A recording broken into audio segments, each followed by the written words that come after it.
بسم الله الرحمن الرحيم. عما يتساءلون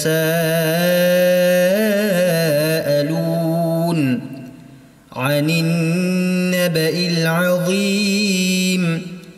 الذي هم فيه مختلفون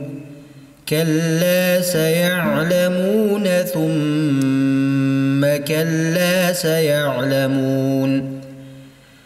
ألم نجعل الأرض مهادا والجبال أوتادا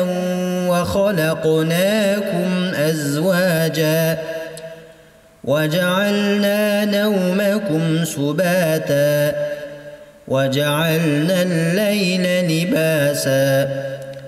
وجعلنا النهار معاشا وبنينا فوقكم سبعا شدادا وجعلنا سراجا وهاجا وأنزلنا من المعصرات ماء ثجاجا لنخرج به حبا ونباتا وجنات ألفافا إن يوم الفصل كان ميقاتا يوم ينفخ في الصور فتأتون أفواجا وفتحت السماء فكانت أبوابا وسيرت الجبال فكانت سرابا إن جهنم كانت مرصادا للطاغين مآبا لابثين فيها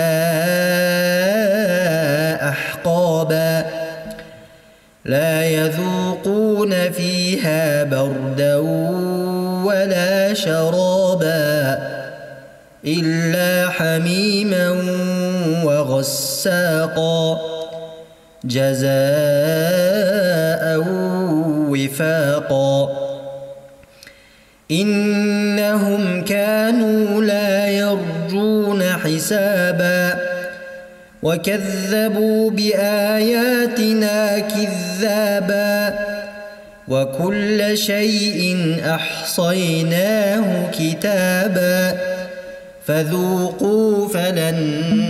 نزيدكم إلا عذابا إن للمتقين مفازا حدائق وأعنابا وكواعب أترابا وكأسا دهاقا لا يسمعون فيها لغوا ولا كذابا جزاء من ربك عطاء حسابا رب السماوات والأرض وما بينهما الرحمن لا يملكون منه خطابا يوم يقوم الروح والملائكة صفا لا يتكلمون إلا من أذن له الرحمن وقال صوابا ذلك اليوم الحق فمن شاء اتخذ إلى ربه مآبا إنا أنذرناكم عذابا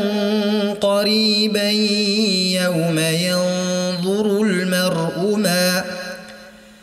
يوم ينظر المرء ما قدمت يداه ويقول الكافر يا ليتني كنت كنت ترابا